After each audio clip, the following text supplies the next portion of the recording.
What's up, y'all? Happy Monday! Welcome back to another episode of Chill to Action on the Call to Action Network, where we hang out with the Schmoedown personality and get all of your questions in. Thank you so much for this late start on a Monday night. We really appreciate everyone who's in there hanging out with us, everyone who's in the chat, all of that good, great stuff. Thank you so much. Y'all know me. It's your girl, Danielle here, and I'm here hanging out with my favorite co-host, Mr. Paul DiNuzzo. It's me, it's PLD. What's up, everybody? Glad to be here.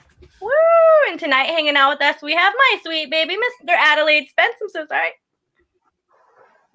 Yay, PLD's a thing. I'm starting drinking already. He wants to be a thing, and that's fine. And also tonight, y'all, I'm super pumped. We have Mr. A-Weezy himself, Mr. Winston Marshall. What's up, y'all? What's going on? Thank you for having me. Sorry about delay and everything. I will openly tell everybody I got bills to pay. So, I'm just trying to figure out how to get out of work on the other side of town to my computer. So there you go. You are forgiven now that you have worn a Powerline shirt. I had to do it, man. It seemed appropriate to pull that out. Someone had mentioned the Killmonger jacket too. The two staples of shit I wear way too goddamn much. So which can I stay on here? I don't know if I can. Okay, yeah. Cool. You're absolutely fine. I don't know about. I'm endorsing underage drinking. You're fine. No, we do not endorse underage drinking over here. That's water in his cup. But with that, really quickly, as usual, everyone here at the Call to Action channel knows that we drink our White Claw. But because we have Mr. Winston Marshall with us hanging out tonight, I have my sweet Crown Royal. Oh, shit, we drinking? Don't look at my hamper. Go ahead. You got to. I will bring back the nice little foam coffee cup full of that's nothing. That's drip right there. Chat, thank you so much for being with us tonight. We really appreciate it. We know it's a late start, but you are all here. We are all here. We are hanging out on a Monday. Can't wait to see what's going to happen next. You never know what's going to happen on the show. I know. I drank all my Crown last night, so I don't have any more Crown, but I am going to whip out, because it's a special occasion, I will pull out my special Glenlivet 12. Ooh, you're talking my language there. That's just French, so I assume it's fancy. My screen just went black. Oh, no. Can you hear us? I can hear y'all. I'm assuming you can still see me. I can see you and hear you. Yep. Oh, man. Ghetto-ass computer. Ladies and gentlemen, welcome back to Chill to Action. It is not a Chill to Action episode. There are not technical difficulties. Right out the gate. It's a part of being an action industry to know every time Ben Bateman does a stream, he can't ever do tech right. So that's nothing new for us. Well, it's my whole computer monitor, so it's definitely on my end, not y'all. But that's fine. I will just release in the dark. I think Winston can see it now. It matters, right? Jay Washington in the chat saying because your computer ain't shit. Oh, disrespectful. Of course, this ass gonna be. Oh, God. And now I can't see the chat. I can't see nothing. This is ridiculous. We'll ask you all the questions. That's all good. We'll keep you up to date. Thank you. Here's a random question. If I leave for half a second, can I join back in, or would it mess it up? No, you could join. You can back in. You have the same link still. Use the same link. Okay. All right. I'm just gonna reset my computer, and that should fix it. All right. All right. Be right back. All right. Well, we'll play it by ear. Hello, everyone in the chat. So, Danny. Hi, Paul. Danny, why Schmoedown? Why just Schmoedown? Let's go to our questions. Why Schmoedown for you? Yeah. Okay. So, how did I get into the Schmoedown? So, I found the Schmoedown in a very particular point in my life where I was trying to find myself and get into who I wanted to be as a person. So I was searching for a lot of movie reviews and trying to get more into the movie aspect of it. And then I found Movie Fights. And from Movie Fights, I found the Schmoedown. And that was how I also found the Schmoes Know channel and all of that good stuff. So Schmoedown has been a very important piece of my life to help me figure out who I want to be as a person. And I'm very grateful for it. And now I get to hang out with all of y'all, everyone here. So absolutely. Paul. You want to ask me? All right. Yeah. Hey, Paul, why Schmoedown? How's Schmoedown for me? Well, it happened when Disney bought Lucasfilm. That's how it started for me. Disney bought Lucasfilm. I got back into I wanted to find out more Star Wars news, and that led me to Jedi Council. Jedi Council with Campia and Christian and Mark and Ken, and eventually that led me to Schmoedown because I wanted to watch the Star Wars trivia. That led to it all went. I wasn't gonna say downhill, but it's really uphill from there because it's all been better and better and better. Hooking up with Ben and Drew and the Action Army, and here we are today, hosting the award-winning podcast on Cult Ideas. Right there, that one right there. What? We just need to win for 10 more years, and then we can finally have enough slices For everyone in the group. Full pizza That pie. is correct. Thank you, Zach. This is what we do when it's called improving. It's all really good. We try. Adelaide, my sweet babe. Why Schmoedown? I don't remember exactly. Oh, okay, never mind. I'll just end I'll save it for another day. We don't care about you, Adelaide. Next. Yeah, okay. Oh, good. Go ahead. Go. Cheers to that. Cheers. Temporarily. Yeah. So we will take advantage of this shit while we can. That is right. There you go. Winston, once again, thank you so much for hanging out with us on Chill to Action. So to get started really quickly, we ask the same question every time we start. Winston, why Schmoedown? How Schmoedown? How'd you get started with it? I've said it a couple of times since the draft. Honestly, it was my homegirl Cheyenne. She was just randomly like, "You should come and check out the Schmoedown. I'm gonna go." The people within the industry, they allow them to come in and check it out. And I went, and it happened to be Lon versus Cody. Right. And it was the most ridiculous thing I've ever seen in my life. Because Cody, I was clearly cheering for Cody. He was the face in that instance, but Lon was hysterical. He walked around the studio handing out syllabi.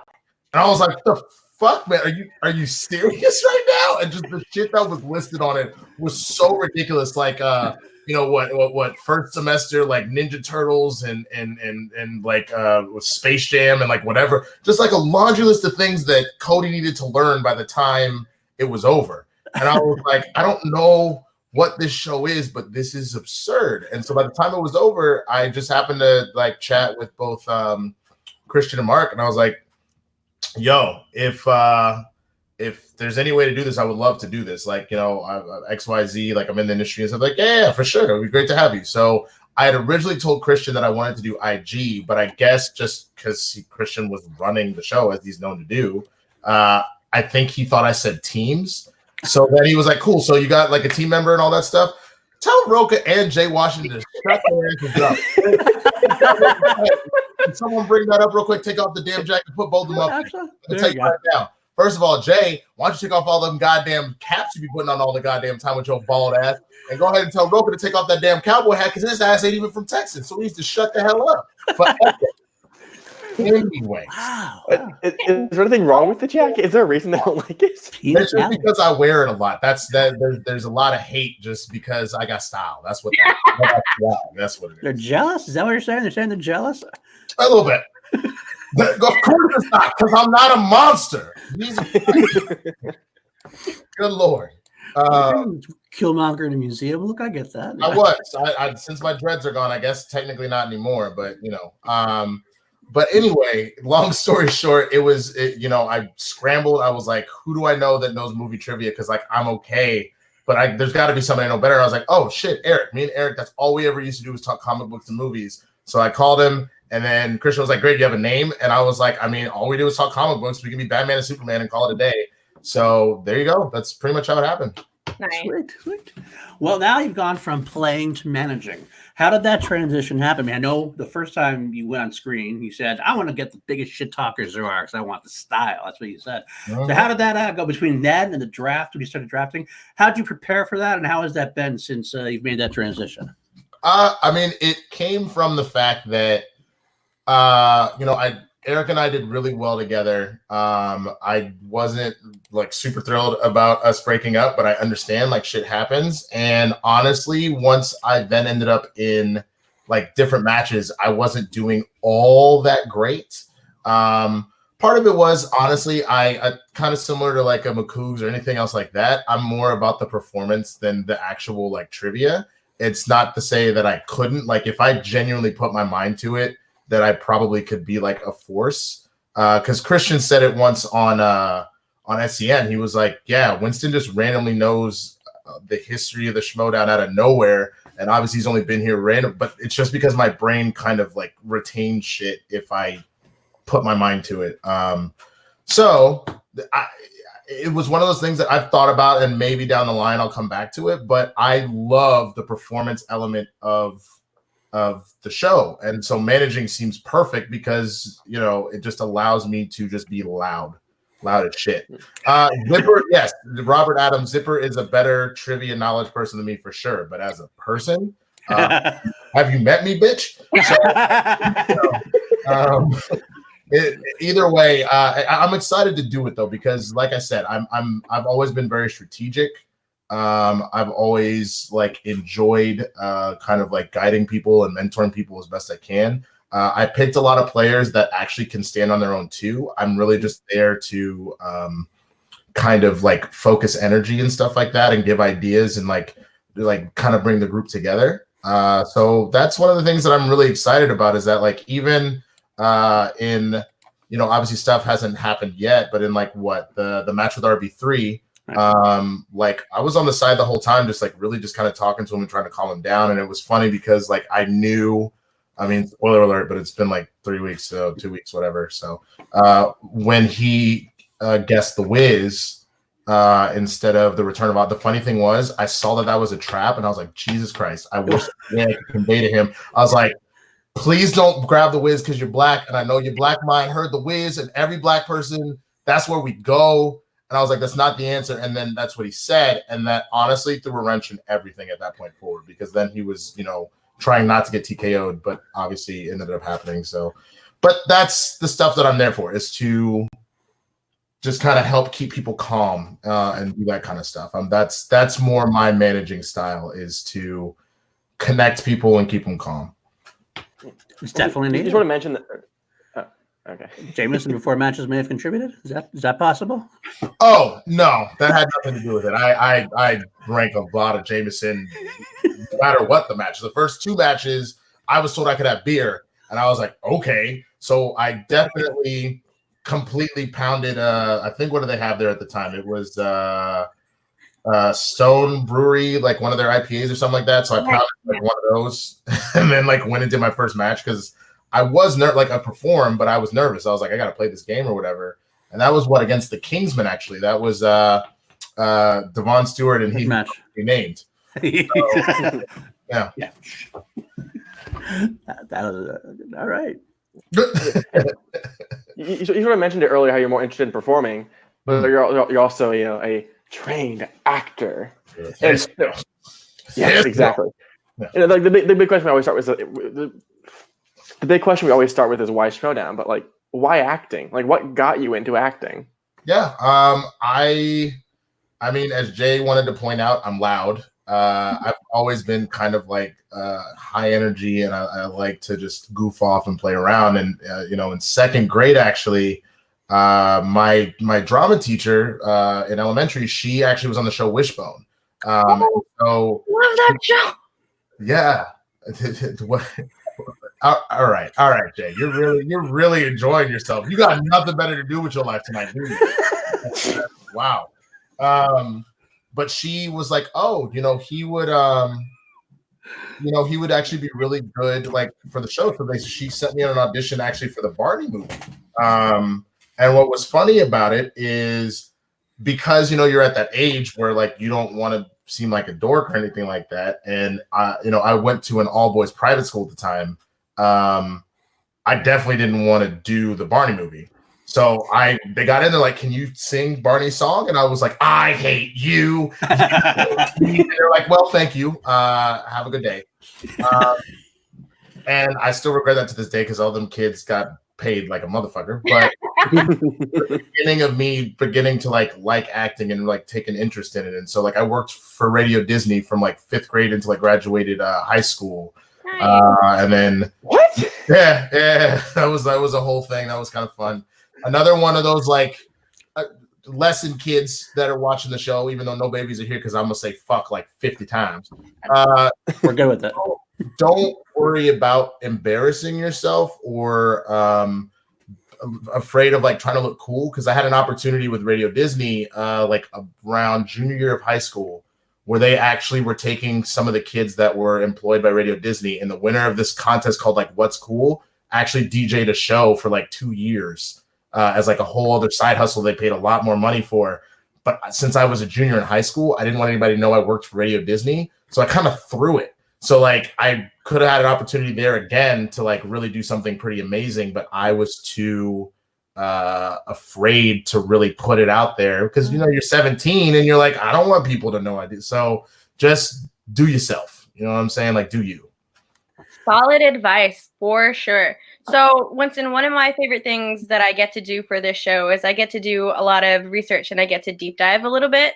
Okay. People's corners. So I checked out your IMDb, and there's a couple of things that I want to talk to you. Okay. IMDb. First of all, I downloaded on my TV. I believe it's A&E, but you did a show where it was like this sketched reality show called My Crazy Ex. Yes. If anyone gets a chance to watch that, I thought that show was hilarious. That shit was ridiculous. So it may be on A&E now. It was on Lifetime originally, and so Lifetime loves to do those like retelling stories. So like someone is like a talking head is like telling a story of like, oh, this is how I dated this girl and she almost killed me.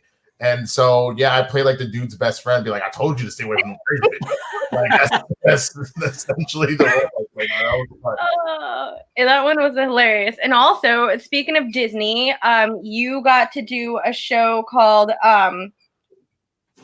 Sydney to the Max. Mm-hmm. Sydney to the Max. Oh my God! Oh, you cued the dance. Oh Jesus!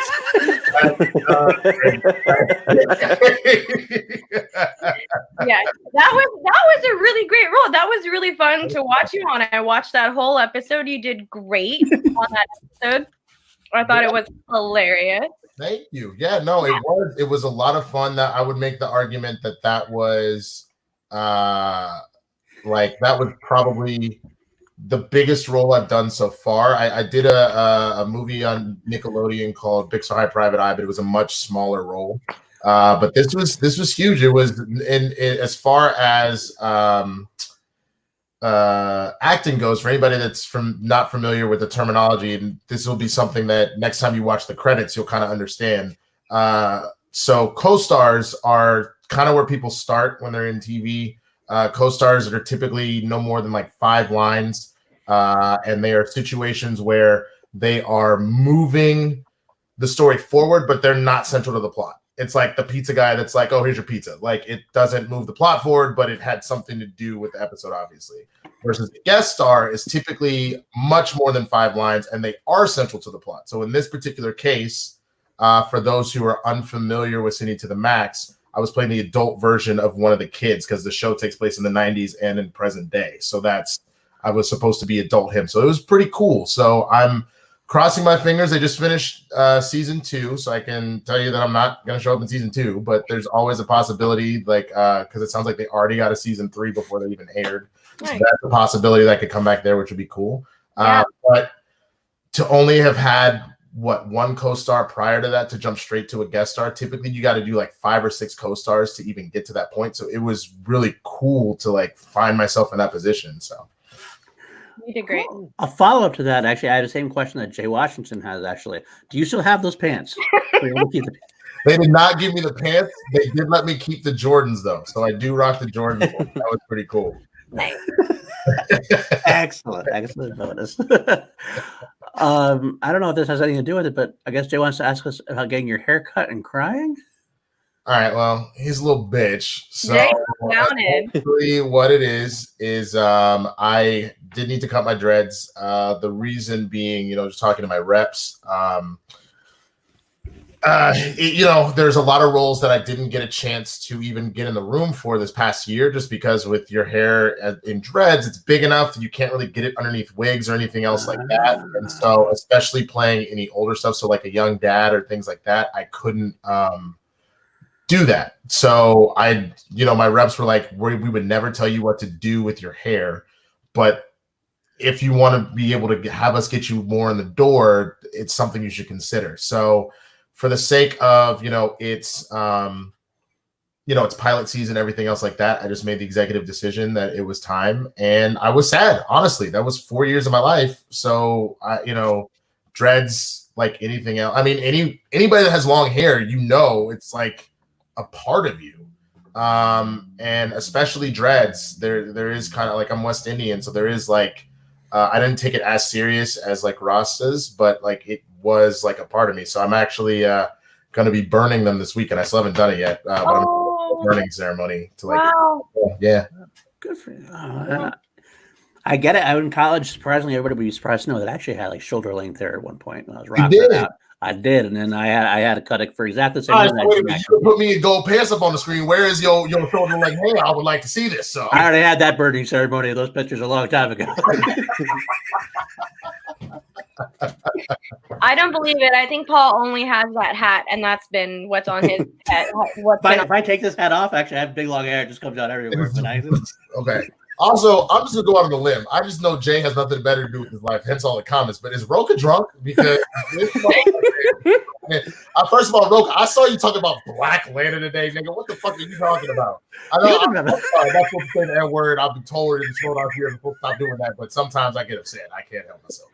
He was talking about trying to make it Black Hill to Action this week or something like that too. I don't know what he's talking about, but that's what he was doing. That was his whole day today. Roka, you can pitch all the things when you come on next week, my dude. Roka wants to be on for 2 weeks in a row. Speaking of which, I think Winston, you got to come in the chat next week and take care of Roka as well. I am so happy to do that. But yes, I was at work and the clip came up. Roka was like, "Yeah, Black Lantern. I could say that I have a black friend. And at DC, I could say that I'll live there and still have a black friend." Like, I think it was Ben was like, "Yeah, you may not have a black friend anymore after."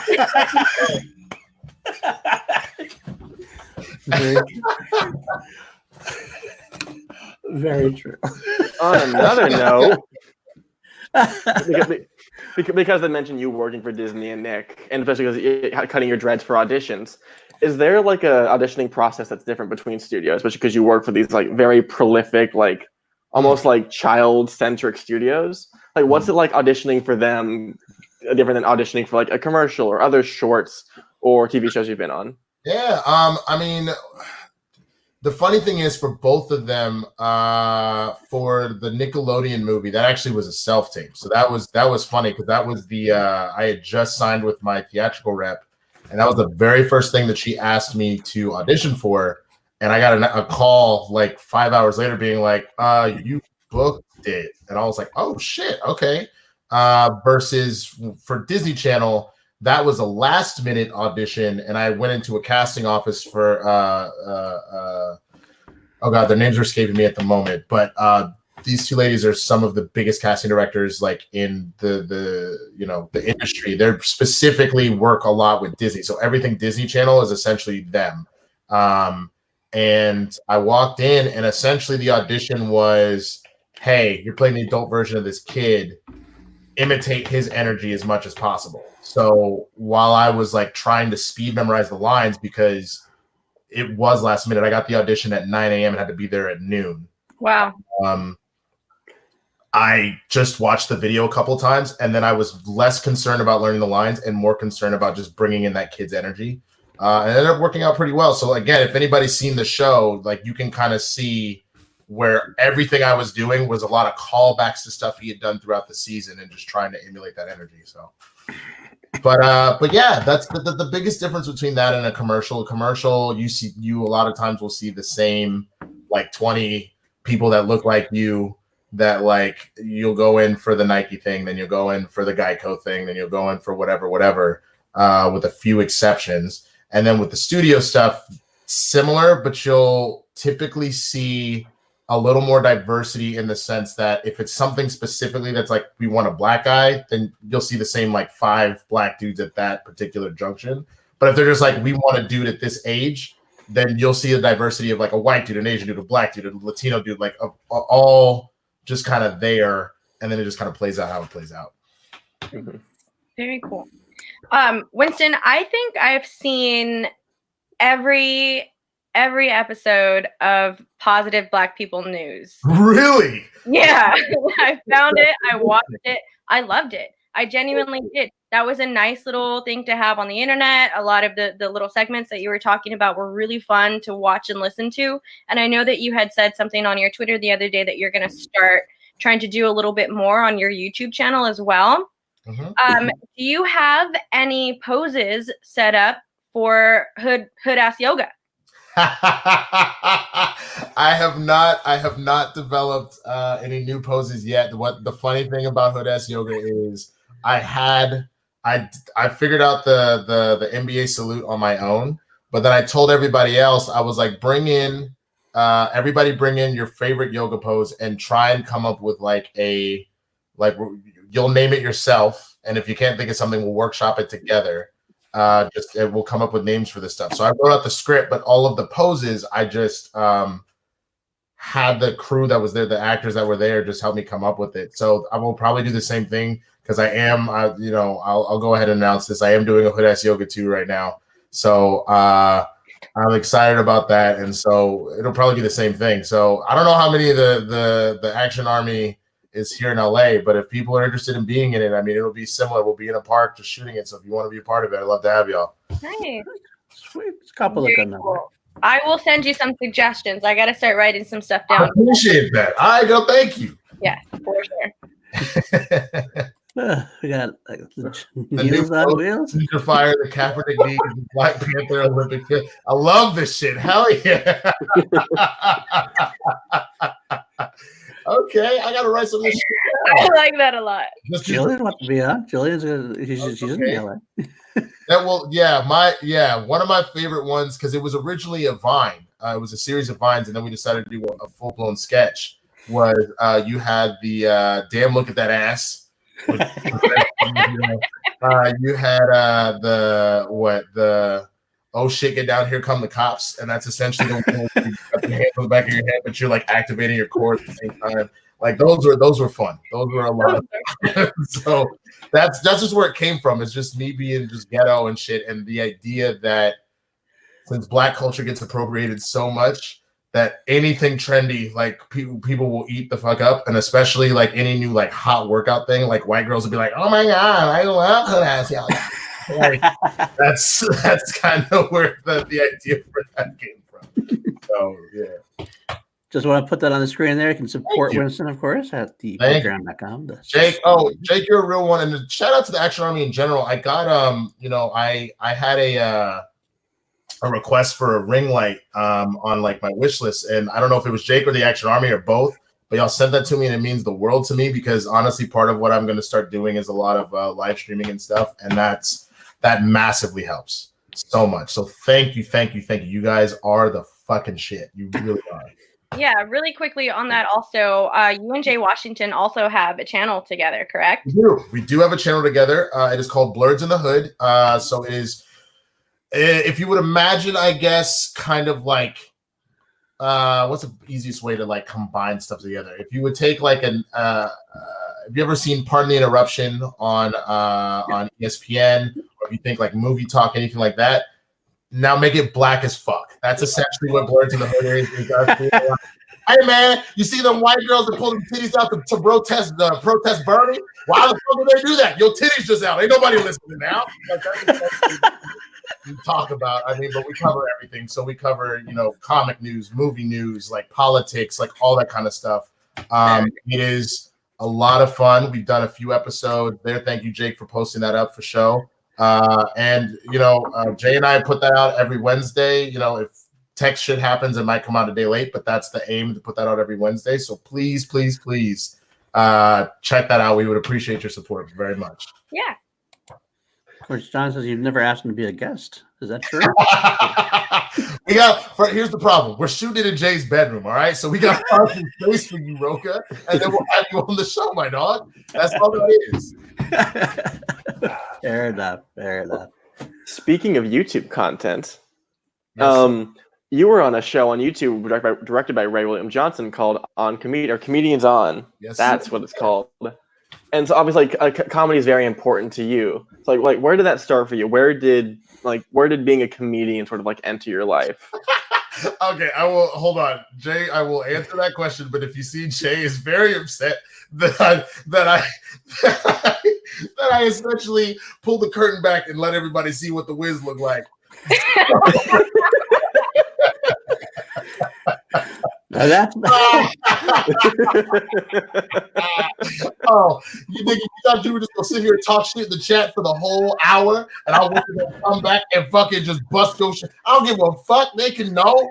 They can know. Well, everybody, look, Danie in her room right now, or her living room, or something like whatever. Like PLD up in his room, he just pulled the shade down. You making fun of the fact of my hammer right there. I washed on my drawers, nigga. Shut up.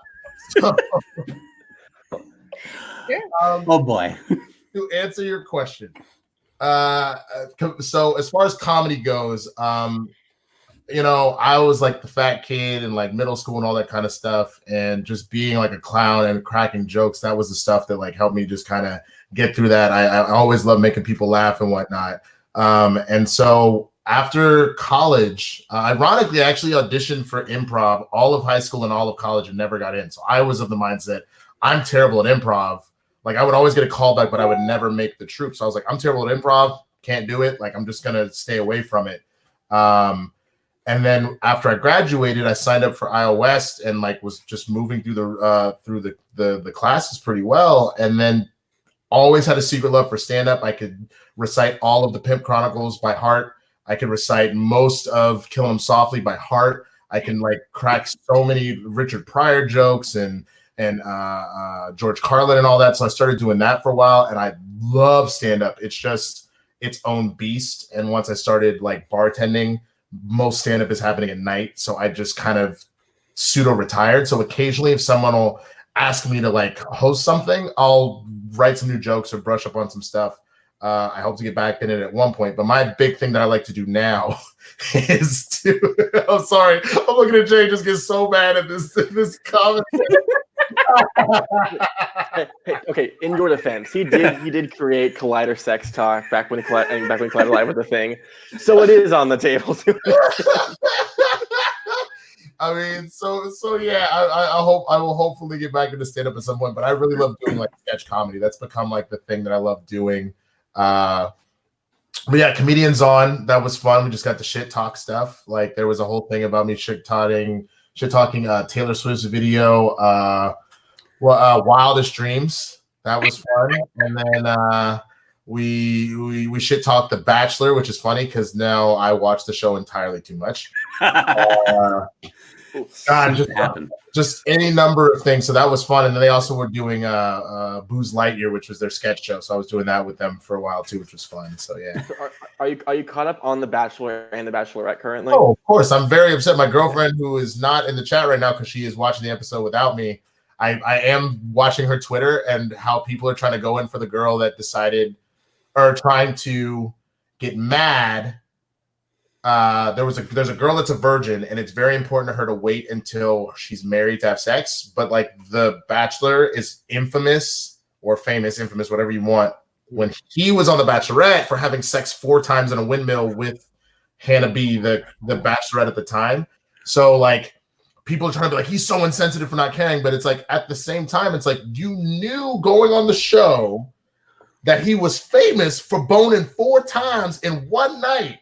So that might be something you bring up day one. Hey, my virginity until I'm married is an important thing. So like my girlfriend is going in on people right now, which is like kind of funny to me because I agree with her, but I'm like, damn, I when she gets on Twitter, she like gets excited. And the same gave for The Bachelor last season, where like a lot of the girls I feel like in the introduction thing were like, I haven't dated a virgin since high school. Yeah, and that was just the right thing for the season. Right, but they all addressed it right away. So one of the girls is like, I've never even kissed anybody, but she told him the first night, like, you haven't had sex, I haven't had a kiss, so let's see where this goes. Like, you know, so, what up? So I'm sorry to rank with us right now, but okay. So I don't watch The Bachelor or anything like that, but I have started watching Love Is Blind on Netflix. Have you started watching that? Oh, unfortunately, I've seen the whole thing. I'm patiently waiting for the weddings to see what happens. But Jessica's trash, and she should go away forever.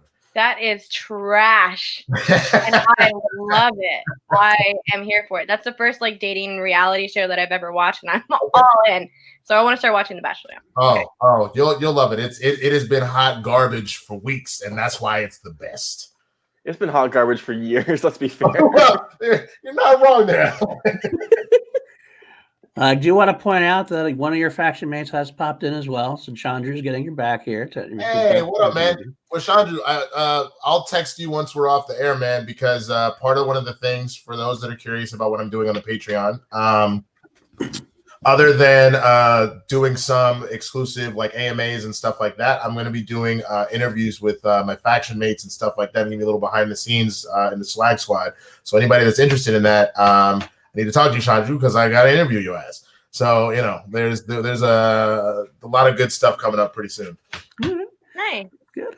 Well, let's talk about actually. We got some matches coming up for your swag squad, so to speak. Let's see. We got Chandru coming up against Brandon Hanna. Do you have anything that you've been working with Chandru on to see if he can beat Brandon? Chandru is one of those people that I don't need to work with. As far as the game goes, Chandru knows exactly what he's doing. And that's part of the reason why I drafted him as high as I did. What I'm more there to do for him is I'm there to be his mouth. So he can go in and he can just play the game. I'm essentially I'll give them props. I'm the Kaiser to his Smets. So if you notice, Smets does talk, but most of his talking is answering questions, whereas Kaiser comes in and talks a lot of shit. It's the same thing. I'll be there to talk the shit for him, to crack the jokes, to do all that kind of stuff, and he'll be there to win matches and get that belt. Damn. Okay. Brandon has something to say about that at some point. He seems to jump in every time. This is actually low. I've said this a few times now. This is low key my favorite rivalry in the Schmoedown. Brandon Hanna and Chandru. Whenever they appear, the other one's not far behind. I mean, it's fun watching the two of them because they both have like really they have like a really like strong personalities. So it's actually a really interesting rivalry to me. At the same time, which is what's kind of funny, is like watching the two of them is kind of like watching like your kid brother and his rival like try and like fight each other, and you're like, y'all some goofy bastards. But I love them both, and that like they are handling their shit, and it is really fun to watch their back and forth. So yeah, it's gonna be dope. Nice. Well, speaking of another match coming up with your friend in the chat here, you got Paul Oyama going up against John Roca. Is Oyama in the chat? Roca is. Oh, that's true. Yeah. Yeah, that's also, I mean, you're talking about two former champs like going at each other's throats, and Lord knows that Roca's got a lot of pent-up energy after the Finstock Exchange damn near folded like the housing market did in 08. So like it's very interesting to see like if Roca can bring it. And but the funny thing is I would never disrespect him in the fact that, like, in my opinion, I obviously know that everybody likes to put Dan Murrell as the GOAT. In my opinion, Roca's the GOAT. And so this is going to be a really and the reason why, it's not that Murrell hasn't done insane things. For me, Roca's the GOAT because he had perfectly married the ability to kick ass in this game and win titles and brought the personality with it too.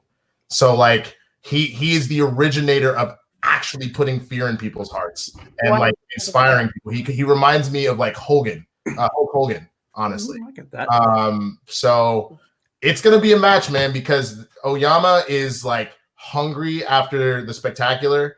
I know that like that was something that really like got it. Like when I drafted him, we did talk for a minute, and that was one of the things that he was really wanting to kind of come back at us. He felt not great about how that went for obvious reasons, and so I think that match is going to be absolutely crazy.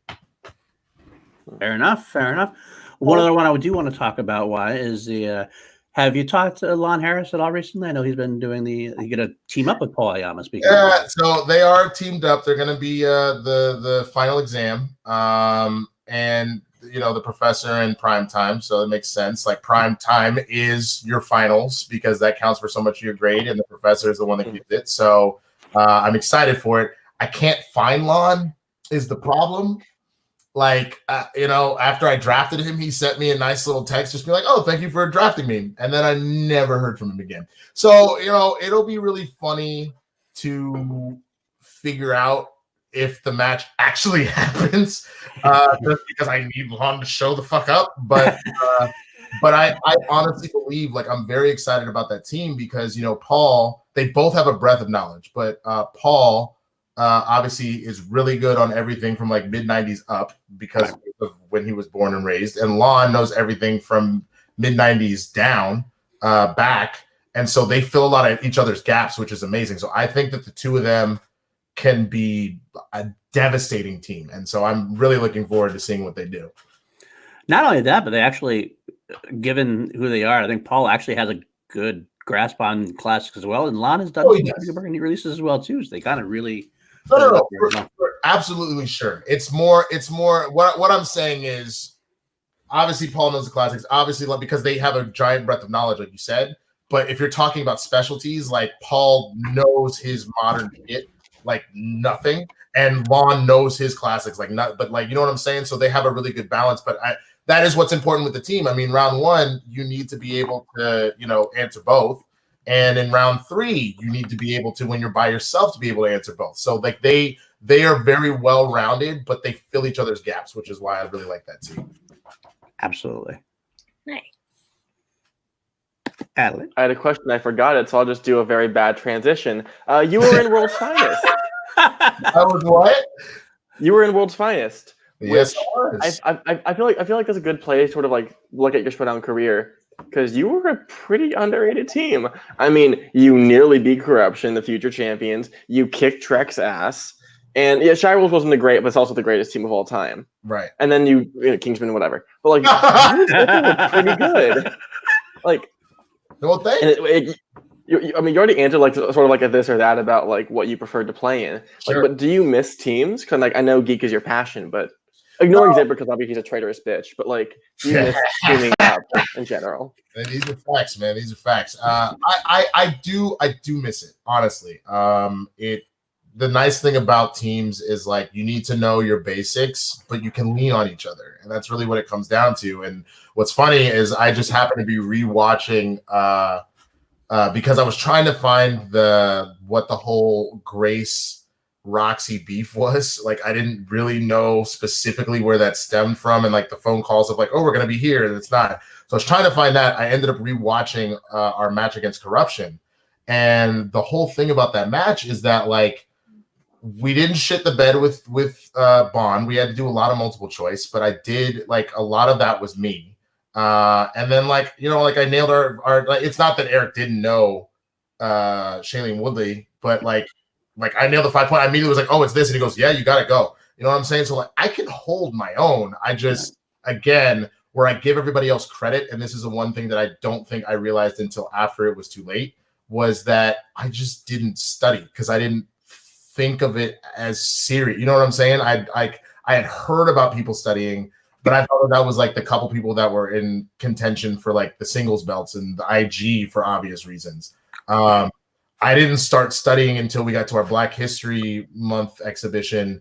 And then I honestly did not have time to study for IG because I couldn't do both. So I had to like decide what am I going to put this in? And since I called Jay out, I needed to focus on that. And so, you know, it is what it is, but yeah. Yeah, that's awesome.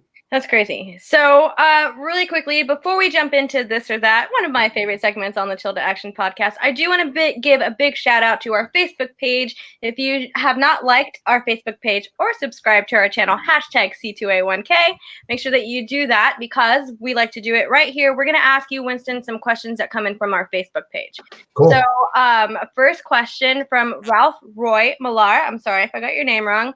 Hey, Winston, would you be up for a one-on-one match against Zipper a la R&B when he faced Ghai?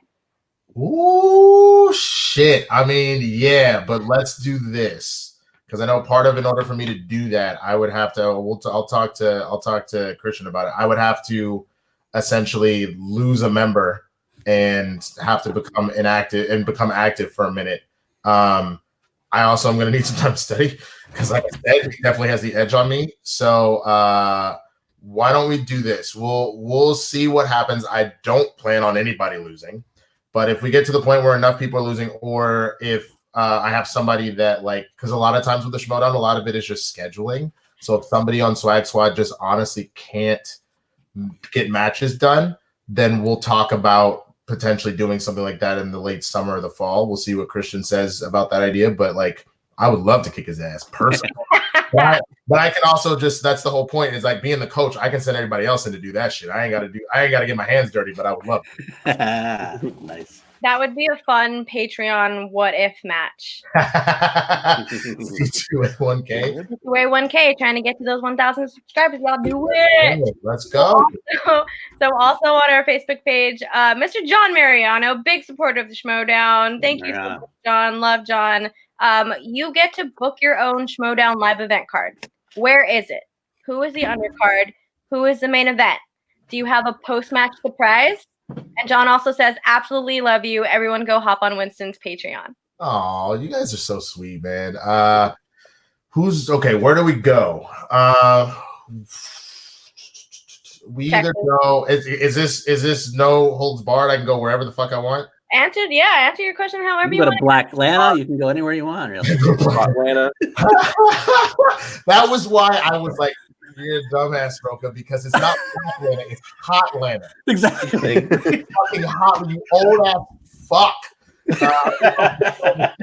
But if I would either pick home turf advantage and pick Dallas, or I would actually, if we could make it happen, I would take the Schmoedown to Tokyo. Oh. The undercard would be I would probably put Tom Dagnino versus Jay in the ultimate manager bowl match, and the most shit talking I could think of, and have Kaiser on the desk with Roxy. And then for the main event, I would have a fatal four-way between the Rushmore of Roka, Earl, Sam Levine, and Rachel Cushing. Wow. I don't fuck around, man. That's a great one right there. I love that. Okay, next question from Leo Logan. Thank you so much, y'all. We know Paul and Lon is top team representing Swag, but which other members of the squad have officially been paired up? And we kind of know that. I haven't really announced anybody yet. Because part of it is I'm playing around with stuff. Part of it is scheduling. Part of it is like gauging people's interest if they just want to stick to one division, if they're willing to do more than one. But I have some ideas in mind. I don't want to show my hand quite yet, so I apologize that I can't fully answer that question. I have to plead the fifth, but we will have some other teams coming out of Swag for sure. Nice. This is an absolute fun question from Jay Scotty St. Clair, who is also an SEN fan. Hey, Kaiser. Speak his name and he shall appear. Damn, wait a minute. $1 million. Speaking of the literal devil.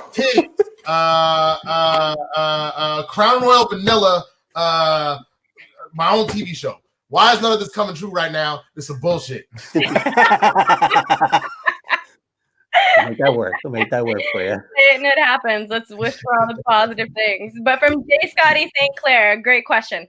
Seeing how you already have 2 members of the Meaning of podcast on your faction, how do you plan on recruiting Sabrina to Swag to complete the trifecta and add some feminine influence to your stable? Is Sabrina trying to play? Because if she's trying to play, we could talk.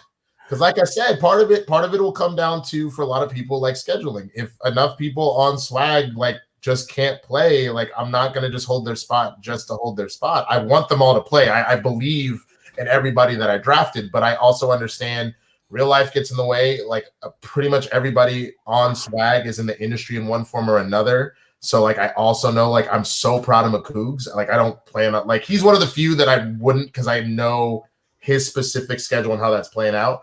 But you know, some of the other players on Swag, like they're hardcore killing in the industry and making a living. If they can't do the Schmoedown, and understandably so, like if it just doesn't work out, then I would love to. Like let's make it happen. Nice. Fair enough. Dave Franklin, a good friend of the podcast, has also asked some questions on there, but we've already kind of discussed them inside of the chat before. So thank you, KM. We love you so much for hanging out with us all the time.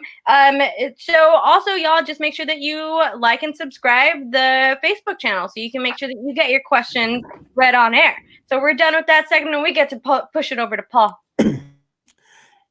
It's time then. I guess it's time for This or That, my favorite segment of the Chill to Action show. If you haven't seen this show before, I will be giving Winston 2 opposite items, sometimes even 3, depending on what I want to do. It's my rules. I get to make them up as I go along.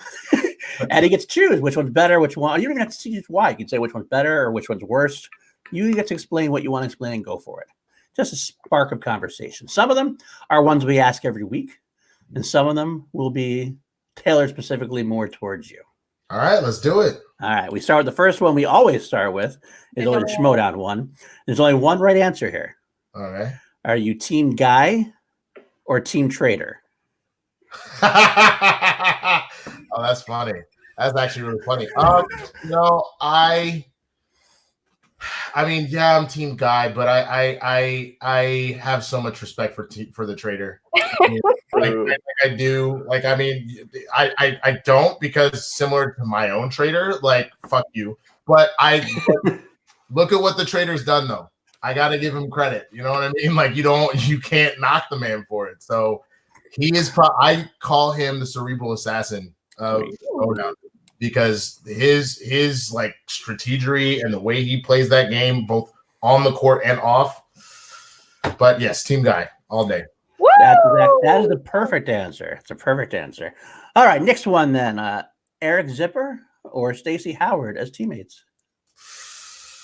I gotta go Zip. As mad as I am at him for being a little bitch, like, I've known the kid for so long, and honestly, Stacey only got to play once. I mean, me and Stacey's entrance was epic. Yes, it was. I mean, it got nominated for a goddamn Schmoey. I don't know if that's what we're supposed to call it. I like that. We should. But like, it was a situation where we didn't get a chance to do much. Like, we were eliminated, and that was the end of the team. And on top of that, it spawned the Founding Fathers. So, god damn it. Like, maybe the Founding Fathers dissolved if I had known something other than that Robin Hood was the one that was singing in Shrek. So I got to take Zip. We had a lot of fun. It honestly gave us a chance to reconnect, because we hadn't spent a lot of time in college. So it was good. Okay, very nice. How about Avatar: The Last Airbender or Dragon Ball Z? Dragon Ball Z. Dragon Ball Z. Not even a question. It's not even a question. Avatar: The Last Airbender is amazing, but come on now. Just Dragon Ball fucking Z.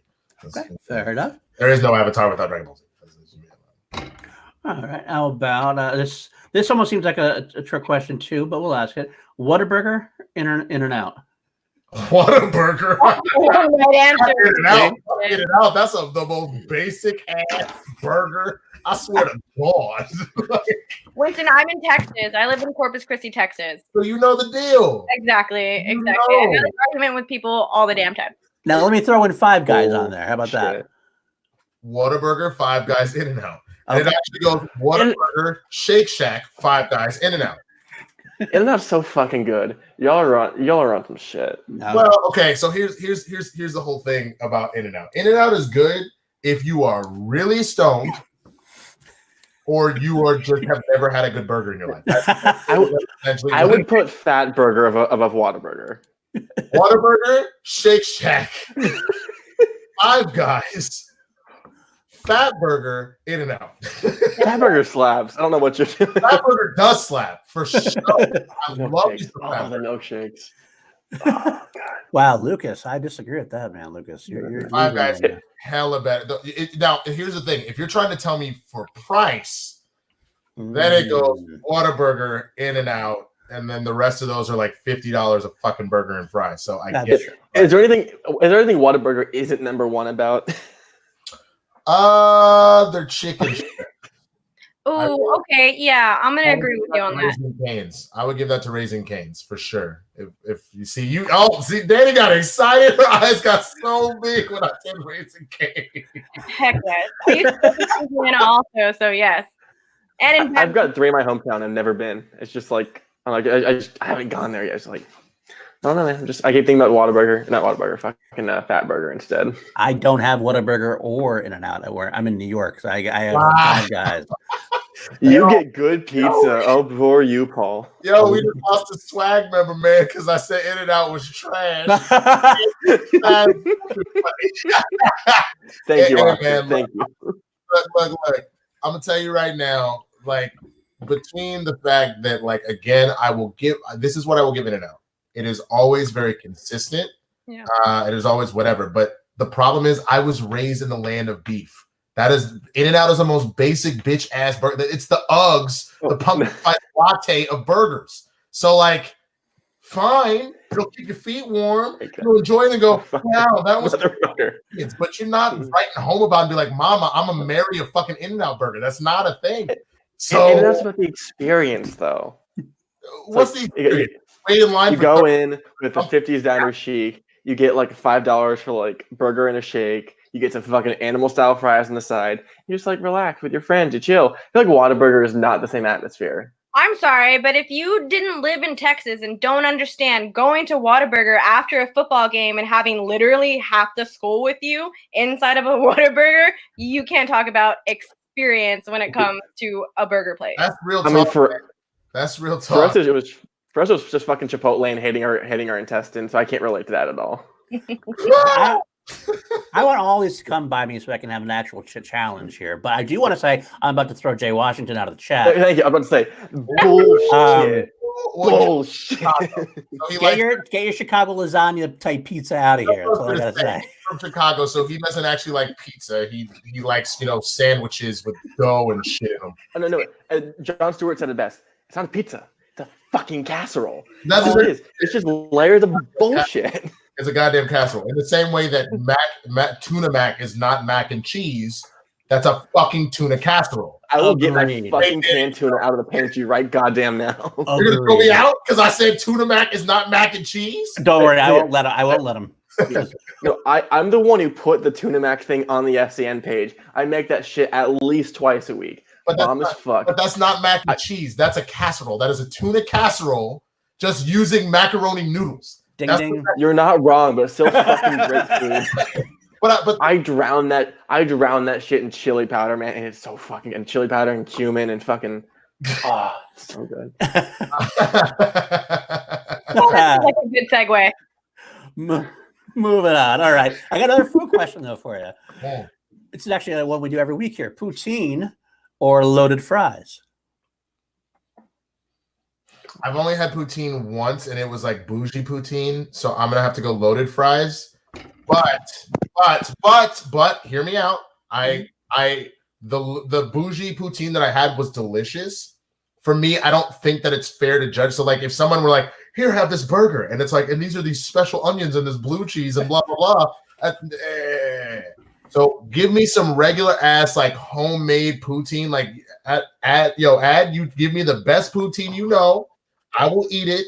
And I honestly would probably like, I love gravy, so I will probably love the fuck out of it. Okay. But like, I have to go off of my current knowledge. That's No, I got a poutine place in my hometown. I just roll up with my trunk full of like 30 things of poutine for free for all, and just fucking gotta spread the C2A love with just fucking poutine everywhere. Yeah. No, Michael Chamblas. Yes, bougie poutine is possible. I will call my girlfriend because I don't remember what restaurant we were at. It had ridiculous, like crazy caramelized, like pickled onions and instead of like, because I'm assuming poutine, if you're using gravy, you occasionally have bacon in it or something like that. I hope so. Sometimes they were like doing like Canadian bacon in it and shit. Like it was good. It just was a lot. And I'm assuming poutine, which is supposed to be essentially, this is not disrespect. It's supposed to be a garbage food in the sense that it's a shit that you either eat when you just want to go all out or you're hungover as fuck because it's supposed to be a greasy soak up. That's someone trying to be doing too much. You know what I'm saying? Like, you don't need to do all that. Just give me the OG. So, yeah.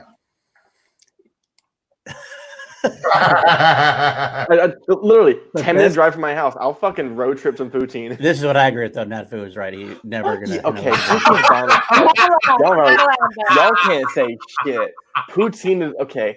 if I ever go on a diet, poutine is the food I'll eat on a fucking cheat day. There's everything in one. Shit ton of carbs, deep fried, gravy, and cheese. It's perfect. It's the food pyramid of making me have a heart attack, and I love every second of it. No, I respect it. I 100% respect it. Fair enough. Okay. All right, moving on. We're gonna go, since Bad Boys for Life just recently came out, and this is actually a preview of another question I'll probably ask Josh Bakuga when he's on. Will Smith or Martin Lawrence?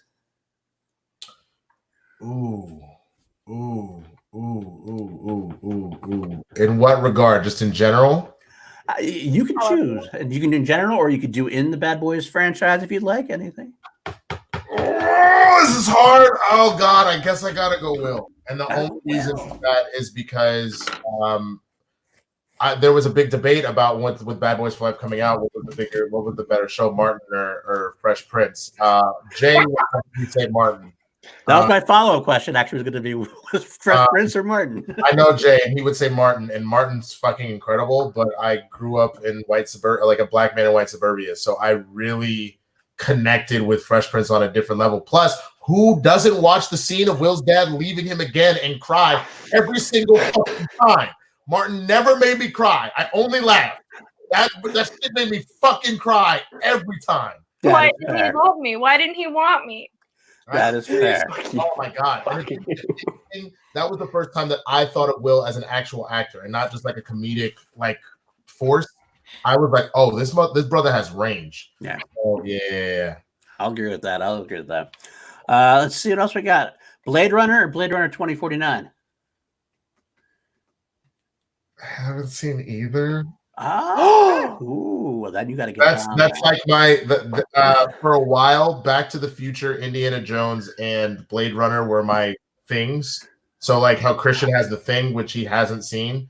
That was kind of it's not that I was proud, but I got so used to people just ripping me a new asshole like out of spite. I was just not going to watch them. I've since seen all the Back to the Futures other than 3 because people tell me it's So I've just haven't seen it. I still need to see the Blade Runners, and I still need to see the Indiana Joneses. Ooh, don't tell Christian, he'll fire me. He might still be watching, so you might be in trouble. I don't know. But, all right. How about speaking SEN Live then? Drunk Brett or John Voight? Drunk Brett. I only because I can relate to Drunk Brett a little bit more. Both incredible. That's the only one you never encountered 40-foot anacondas in the South American jungle? This snake is coming to get you. Like no, I don't. I can't. But I have been Drunk Brett myself before, so I feel like I could probably do it. Honestly. I could do Drunk Winston, and I'm sure now that I've said that out loud, it'll probably happen the next time we're on the show again. Oh, it's gonna happen. No, definitely. It's been yeah. So everybody heard that. SEN Live, Drunk Winston. I got a few more I'll finish up with. Philadelphia or Washington? The city or the state? Bro. Fucking bro. Why would you fucking ask me that? You can throw New York in there too, just to really piss me off. New Orleans, all right. In all honesty, that's been a bigger rivalry than any of those other trash panda ass teams that you just named. Like at least the States, it gets interesting every time. The rest of them trash. Thank you. Fuck Philly. I agree. Fuck Philly. Hey, okay. Also, fuck DC and fuck New York. Y'all all trash. Especially fuck DC. You have a racist ass name for your motherfucking football team. All right. Philly is good for one thing, and it's cheesesteaks. Other than that, fuck the city. Sure, they're good for cheesesteaks, and they're good for destroying their own city when they win things. Because Eagles fans are arguably the worst. Patriots, Eagles. Be fair here. That's my boys. Actually, that's my team. I'm a Bears fan too. Look, man, here's the thing, and Jay will contest this because he cries every time we do Blurred and Gold, which is another show we do on our channel, Blurs in the Hood. You drafted Mitchell Trubisky. You could have had motherfucker. I know. You could have had the man that just won the goddamn Super Bowl. You could have had the dude down in Houston that's killing it. You could have had the dude that's over in Baltimore. Nah, you went with Mitchell Trubisky. and this motherfucker can't do shit to do nothing. So, I don't know what to tell you. I know. Nat Vu says he's done with me because I said fuck DC. Look, hey Jake, let me tell you something right now. I would take the Panthers over all the rest of them trash ass teams, bro. That's, you know what I'm saying? And I actually feel good for y'all because I have a feeling by getting rid of Riverboat Ron, and I think you're probably going to get rid of Cam and get somebody else. I actually think y'all can go back to Super Bowl fashion, my dude. Absolutely. There you go. All right. You know what? I got another football question for you that maybe this will hurt less or more. I don't know. Barry Switzer or Jason Garrett? Is that a real question? I'll leave the show. If that's feel the action, I can hit leave studio and you can finish by yourself. That's fine, bitch. I ran out. Understand this is where this is going if you're going to really ask me a question like that. Well, you just hit me on my Bears team. I had to come back with something else. Barry, motherfucker. I'm not taking the fucking clapper. There's two clappers right there. No, Paul and I like to go back and forth with each other on what it is. And Paul Gates told me this or that he did right now. I was like, the fucking clapper. Oh, I love what Garth McMurray's like. I love the Fresh Prince. Seconds later, fuck Philly. I mean, look, man, life is complicated, all right? Like, shit happens. Like, I hate that nigga Chris Brown. How dare he be as abusive as he is? But that nigga can make songs I listen to. I don't know what to say. I keep saying the N-word because I've had too much Glenn Levitt now. I apologize ahead of time, even though I already did it. You can say it. We can't. That's all. As long as none of us are saying it, it's okay. We're okay. We're not going to do the John Roca thing. We're not doing anything like that. We're good. Oh, Black Lanta, yes. No Black Lanta for us. I do hate me some Falcons. The Falcons suck. I can agree with that. We're all get on. We all have something in common. A lot of teams. I hate the Falcons. I hate the Steelers. I hate obviously the Patriots. Fuck them. Yeah. I hate Philly and New York and DC. The Buccaneers are kind of trash, so I did like them when Warren Sapp was on the team. The Chargers ain't never gonna do shit. Ain't never gonna be shit. And will always be the little brother of LA as long as they're here. The Raiders need to stop doing what they do in the fucking open. That's disrespectful as fuck. Wait. Raiders fans are the second worst. Raiders fans are fucking trash. No, I love Raiders fans. No. They're the most. You want to talk about passionate ass fans, whether they're good or bad, and they're most of the time bad. There is not a better set of fans that are just like, man, fuck y'all, Raiders. Like, let's go. Like, I fucking love. Oh my god, hashtag Raiders life. I'm in fucking NorCal. These bitches are so annoying. They're like Dodgers fans. They're just down my throat saying, if you don't like us, fuck you, you're wrong. They are the absolute. I don't even watch sports. I don't give a shit. And they just attack and attack and attack. Also, hey, 5 points to Gryffindor for anybody that knows what Jay Washington is quoting right now. Let's see what it is. That. Look at all of this. That one further up. I hate Whoopi Goldberg's lips. Okay. Towards Whitaker's neck. If you can. Oh, that is from Drinking Your Juice in South. No, it's Don't Be a Menace. There you go. And if you can name the actor that did it, I will make sure Christian puts you in a Schmoedown somehow. It's Bernie Mac. I have to be Bernie Mac. So, Paul. Quick story about Don't Be a Menace. Don't be a menace to South Central while sipping your juice in the hood. Juice in the hood. I watched that movie on repeat. I only had a DVD player when I first moved out on my own, had my own apartment. I had a DVD player, had no cable. I had Friends on DVD, and I had Don't Be a Menace on DVD. And I would watch that shit every single night, every single day. I can probably quote that entire Why were Jay and I the other day just talking about the gang scene? He's like, and if your ass fall down, you better pick your ass back up. You don't know how to swim, you bound to drown. You bound to drown. All right, you better let's jump this fool and don't nobody cut him no slack. And then these motherfuckers. And then starts jump roping. Oh my god, I love that movie so much. Look, I'm gonna tell y'all right now. Go watch Don't Be a Menace, and then go watch the Black History Month Schmoedown we did last year, and you're welcome. Worth the Patreon price. 100%.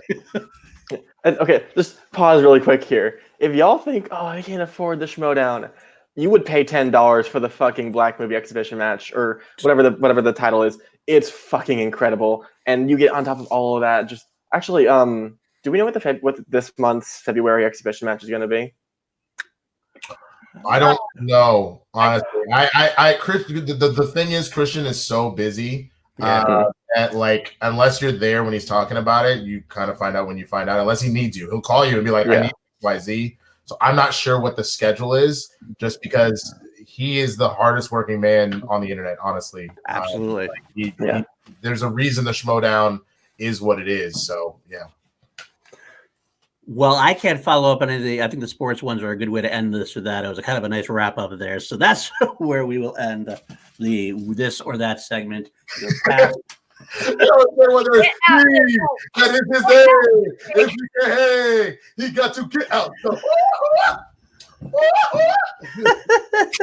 I'm sorry, I had to do that because that's one of the best scenes, man. Oh my gosh. Okay, so this or that is over, y'all. Thank you so much. That was such a fun one. I love that so much. So this is the nice little fun segment where we segue into chat questions. So chat, thank all of y'all for being in here with us tonight. We really appreciate watching this community grow, seeing the Action Army grow, watching other people get involved with everything. So chat, if you asked a question earlier in the stream, make sure that you repeat it back. Get any questions that you'd like to ask Winston in right now so we can make sure that we get those. While we let all of y'all get that in, all of us are going to plug what we have coming up on the Call to Action Network. So Adelaide, my love, tell me what you got going on this week. Well, it is this week. It's Monday.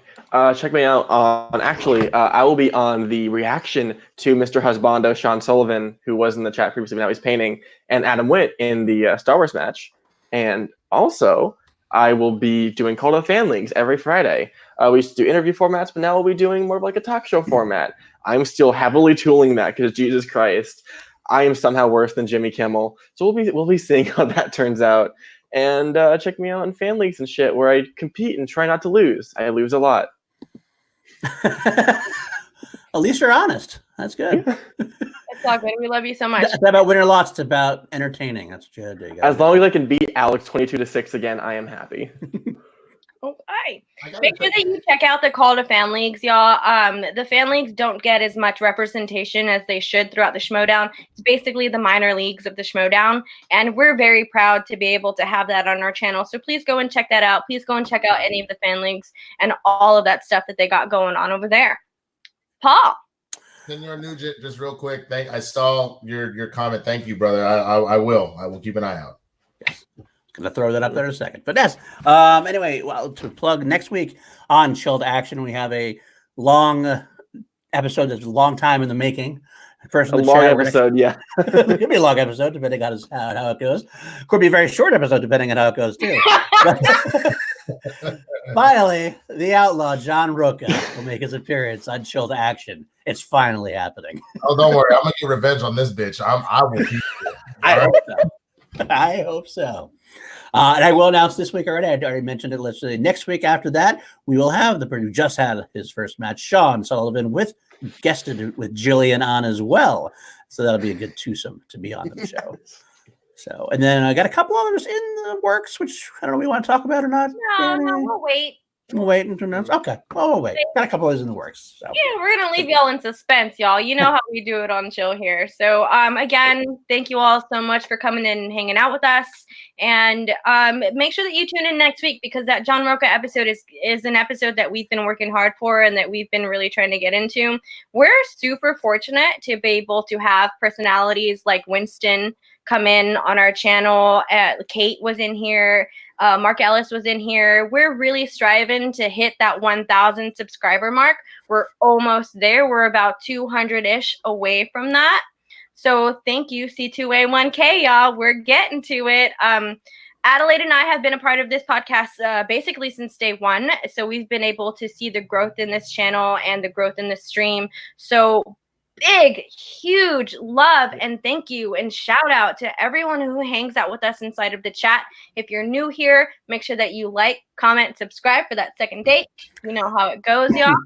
Thank you so much. So we're going to head over to those questions. Paul, you got something for us? I do. I also, Kelsey's actually going to throw some questions on the air for us from behind the scenes. Our favorite tech person behind the scenes, Kelsey Kiddens. Kelsey, you're killing it, by the way. You really are. You are killing it. Thank you so much, y'all. Really quickly, I just want to give a huge shout out to Kelsey Kirkland, who does all of our behind the scenes work. She's been helping us out for the past few weeks, and she has been an immense help on this show, and we love her so very much. So big shout out to Kelsey Kirkland in the background doing our dark shadow. That's right. Now, the first question I want to ask actually is one I can't bring up on the screen because it was a while ago, but I did know that I wanted to ask it. John Kaiser had a question for you. Okay. Are you ever going to return my weed whacker, you son of a bitch? These vines are growing through the front steps of the dungeon. I mean, shit. You want your weed whacker back? I mean, is that what you refer to as Oyama? It sounds like he's better in my hands than yours if you're disrespecting him like that. Wow. Only weed I deal in, I can get from a dispensary, nigga. I don't know what you're talking about. Like, but okay. Fair enough.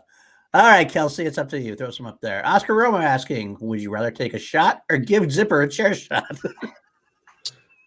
Now, here's a question. Is that take a chair shot or give a chair shot? I believe it's give the chair shot, but you take a shot. Or take like an actual drinking shot. I think you take the drinking shot. I mean, look, who didn't watch wrestling at some point in their life? It would be amazing to give Zip a chair shot.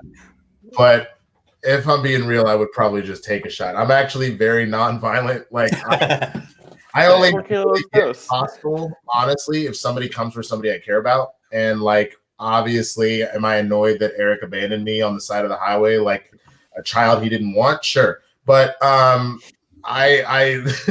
as fun as that would be, let's just smoke. I mean, drink. Or both. It is what it is. Jillian asks, any competitors you wish you had drafted but didn't get the chance to? Interesting question. I mean, obviously Dewberry, because I wanted the wild berries. That would have been fun as shit. It's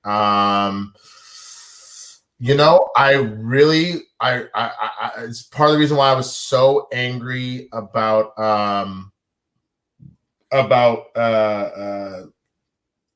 the whole draft fiasco about me not getting the first pick, like me getting it and then being told I didn't get it.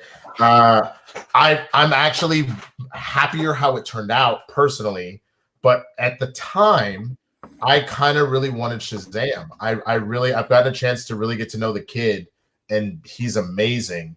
And so I initially wanted, once I got the number one pick, that would have been what I would have done, is I would have taken Shazam, because of that. But to be honest with you, I'm much happier, I think, where I landed. It's no disrespect to, just like there's no disrespect to Lon and Oyama, there's no disrespect to Bibbs and the kid. I think about it, and I think that this is just a better fit across the board. You know what I'm saying? Like, everything happens for a reason. So it's not to say that they couldn't have done well with me, but I think that they're perfect for Koi. And I think that Oyama and Lon are perfect for me. So I'm glad how that turned out. I agree with that. Very cool. Why has there been no dripping yet? Have you put drip once? All right, I'm gonna put this in bed right now because so many white people are like, "Man, you should get that check, drip. But those that don't know, look, let me hold on. I'm gonna try and continue to talk while I look this up. I'm gonna try and send a link that maybe Kelsey can put up or something like that.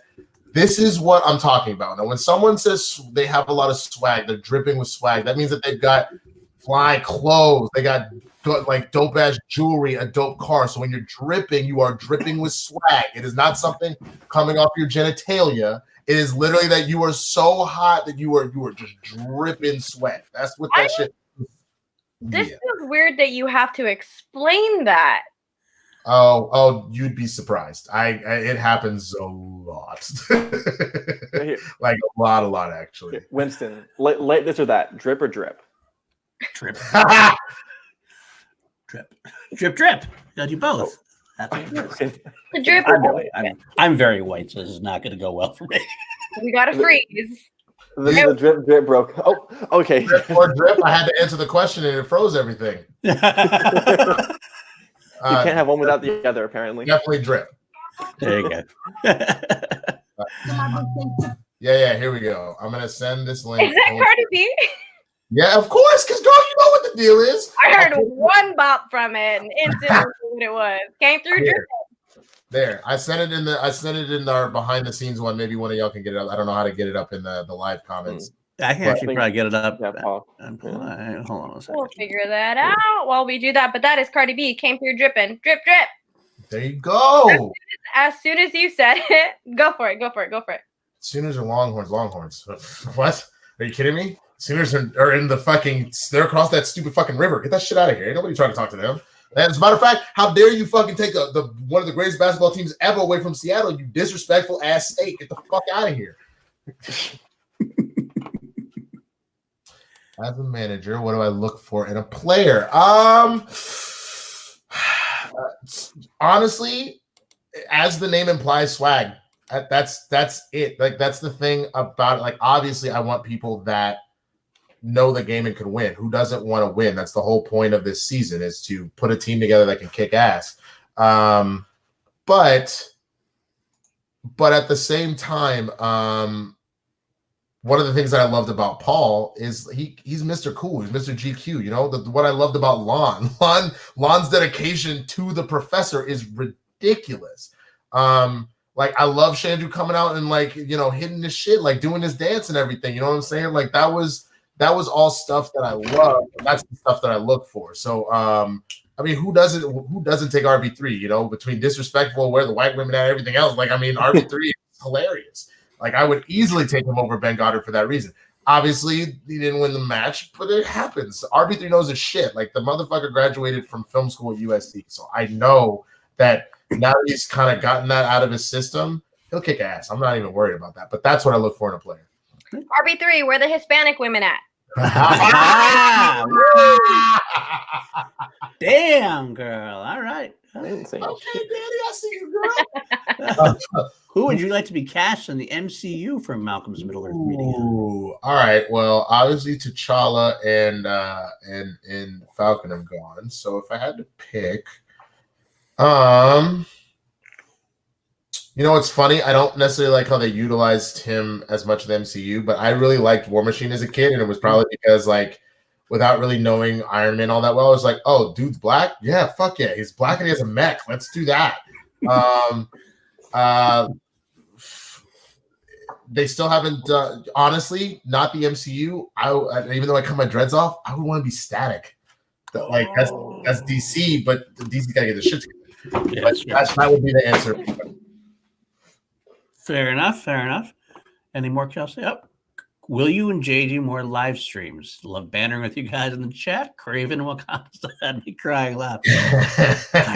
Now. For anybody that doesn't know that, there's a clip circulating somewhere. I'm sure Garth can find it, or maybe me and Jay can find it. But there was a talk just about potentially Craven the Hunter being in one of the new Spider-Man movies, and the idea of, like, him, like, chasing somebody. I think it was Okoye.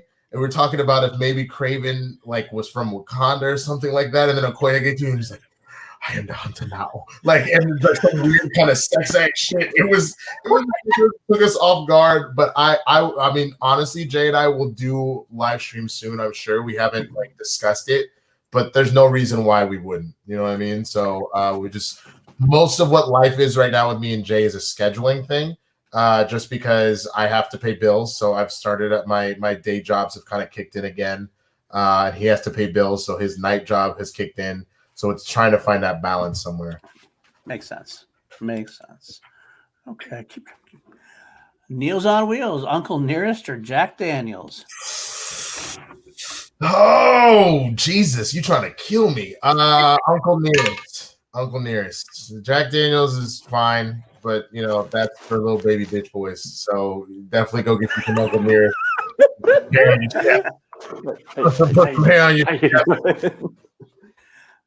Which faction are you looking out for the most? Something that means, like, you're worried about or you're for. Honestly, just because I'm thinking about who's leading them, I'm most scared of or most looking out for the usual suspects. Yeah. I don't like. I won't straight up disrespect Bobby Finstock and be like he's not a good manager. I mean, again, he had the wherewithal to get the Horsemen under his thing, but at the same time, you're also talking about two of the greatest to ever do it. One who's about to be one of the greatest to ever do it, and another one who's been a multi-champ, and I would also argue one of the greatest to ever do it. So, like, okay, bitch, of course you're gonna do well for a while. You got 4 of the best. Like, what? You want a fucking cookie? Jesus Christ. Like, I give a lot more credit to people like Roxy who, like, you know, took the Odd Couple like that and has like built out. And I give a lot of credit to even what Kate has done, honestly, with the Den. Yeah, but it's Sam. And I argue all the time that Sam should be on Rushmore. And if not right underneath, like right at number 5. So I trust what he's able to do with his people, man. Like, that's crazy. Fair enough. Charles A., how did you get into dodgeball? That's a great question. Honestly, my roommate randomly came home one day and goes, yo, you want to play dodgeball? I was like, hell, okay. And I went, and that was it. But I ended up going and really loving it, and I only played in that one league. And then one day someone asked me to play in a tournament, and they're like, we're going to put an all-black team together. We're going to be the Black Power Rangers. So we all got Black Power Ranger t-shirts, and before the match we would yell, it's morphin' time. We went 0-10. We were terrible. So clearly the power grid failed. The morphin grid failed. But that was the beginning of me going down the rabbit hole, was beyond that league doing that tournament, because I saw there were different ball types. I saw how good people were and how there was way more strategy involved and all this stuff. And that really got me in it. And I went from playing once a week to playing 5 to 6 times a week. I've only recently taken a step back where I'm only playing once to twice a week. A lot of that having to do with like, wanting to move certain things in my life forward. Like, things are getting more serious with my girlfriend, and I actually am about to be living on my own for the first time instead of having a roommate, which is pretty cool. And things like that, and the acting career stuff taking off too. So I've taken a little bit of a step back, but I will always be playing and be at tournaments. And once things settle, who knows? Maybe I'll be back up to 3 times a week. We'll see. It's a great exercise. Good Lord.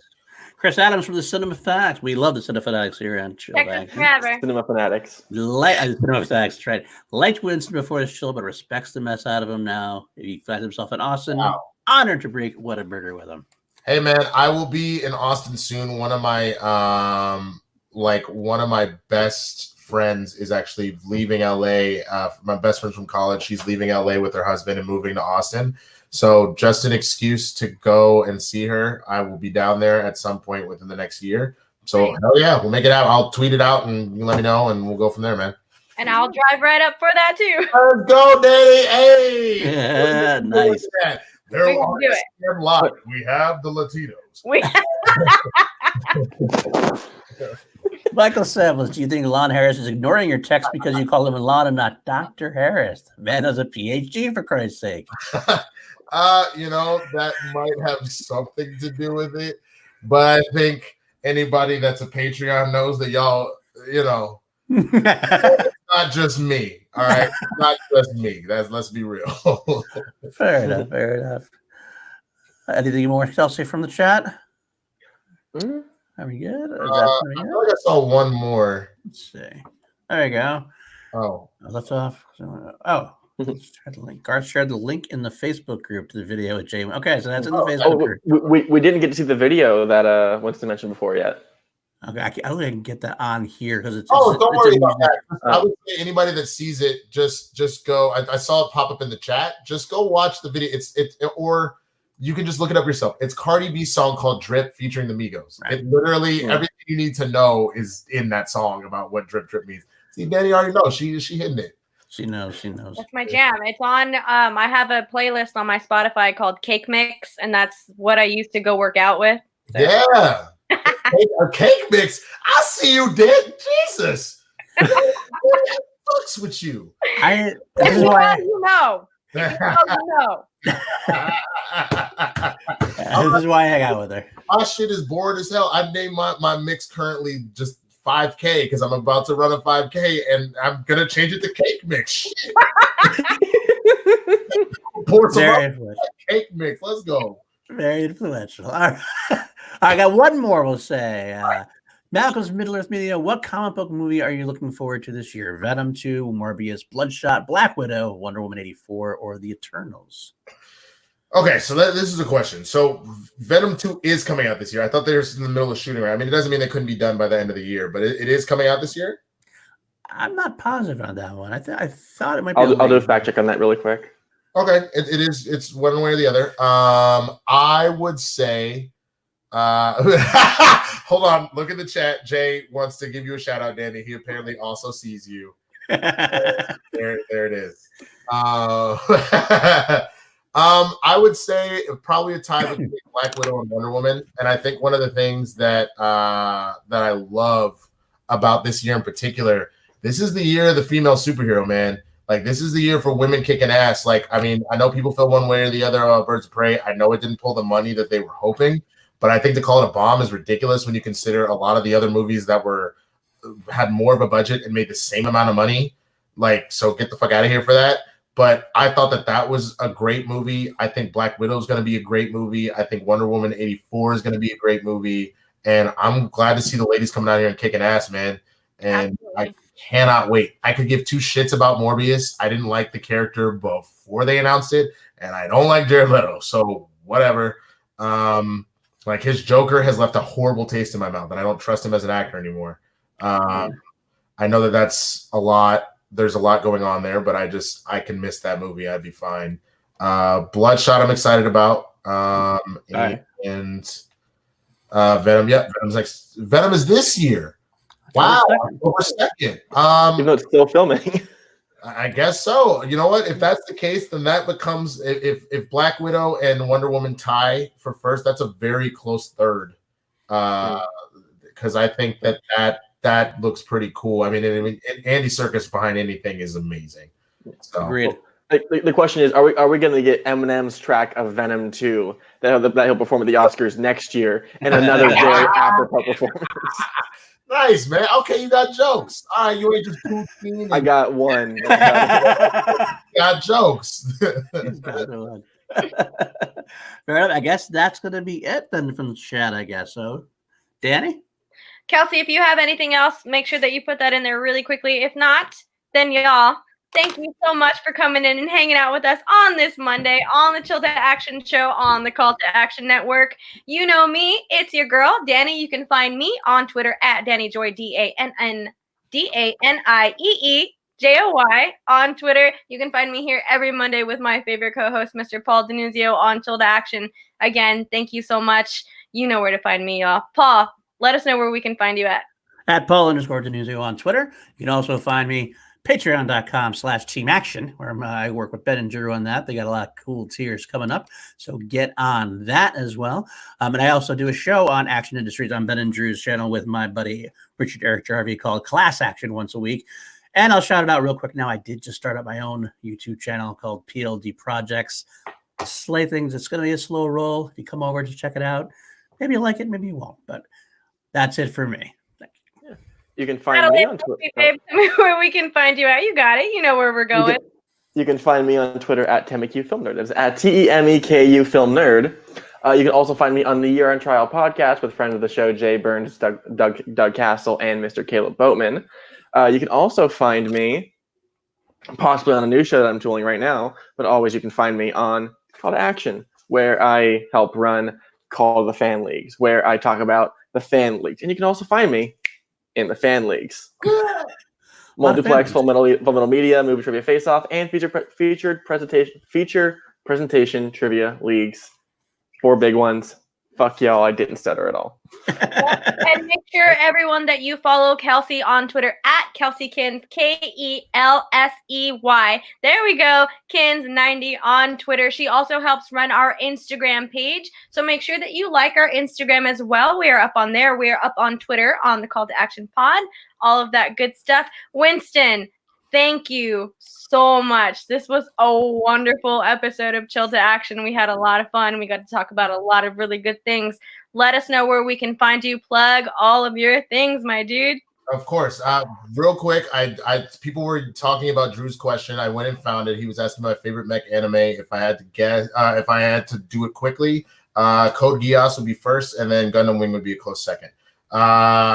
To plug all the things, you can find me on all the socials at the Swaggy Blurred. It's what you see right there. That right there. That's Twitter, Instagram, Facebook, YouTube. That's the Patreon, patreon.com/theswaggyblurred. Letterboxd. Please watch Blurs in the Hood. Subscribe to us on YouTube. Is there as well. Me and Jay doing some crazy shit over there. Yep, Blurs in the Hood. Please do that shit. You can see me on SEN Live, obviously. I'm typically there on Tuesdays and Thursdays. I will be there tomorrow. So definitely if you're watching the show, definitely come check that out. And I don't know, just like write a bunch of letters to like Disney and tell them to have me back on the show or some shit like that. That'd be cool. Yes, please. Drive them crazy. Don't do that. They'll be like, "Who is this Winston motherfucker?" Get them. No, never. Again. But honestly, I just want to give like a huge shout out to the Action Army. You guys are some of the dopest people. I remember meeting y'all for the first time at the Spectacular, and just how incredibly nice y'all were. Despite how hungover I was, I actually think it's the exact same outfit. I have not in over 3 months. But you guys are absolutely phenomenal. And what you do here has been amazing. It's been absolutely amazing. And I understand why Ghai and why Ben love you guys so much. You guys deserve all of the respect in the world. So hashtag C2A to 1K. Fuck 1K, 10K. Let's go. We'll make it. Also, get hashtag Winston season 3 up there for yeah. hey. But yeah, thank you everybody. And whenever you're ready to have me back, I will figure out the schedule and make it happen. Absolutely. Yeah. And Danie, one more thing you should plug. You got it. Plug it. Go ahead. What you're talking about. Go ahead. Yeah. Dwayne, I think Dwayne wants to plug it. Well, yeah, Dwayne and Eric Rodriguez, Nerd Chronic, are going to be on Schmoebates this Wednesday. They're going head-to-head with each other. Make sure that you check out Schmoebates. It's a hot show on the Call to Action Network. It is very much like movie fights, but it's just Schmoedown-centric. So make sure that you watch Eric and Dwayne go head-to-head with that, and guest who is guest hosting with that. Adelaide, you want to tell us who it is? I was gonna make a fun joke about hot people, but anyways, on the desk, my best friend in the world, Miss Video Drew Grant, greatest human alive. You're gonna fucking crush it. Oh, that's there you go. That's any show with Eric is a hot show, guys. Okay, support the next Yodi Award winner, Eric Rodriguez, Nerd Chronic, greatest human being on the planet. Stamp it. It's true. Fact check. Full fucking truth. Real talk. Action Army, please help us out. Jay made a very good point because Jake just posted our thing. Since our channel is new, the Blurs in the Hood, we still don't have a custom URL. So please subscribe so we can fucking do that shit. We're here for you. We always are. You know us.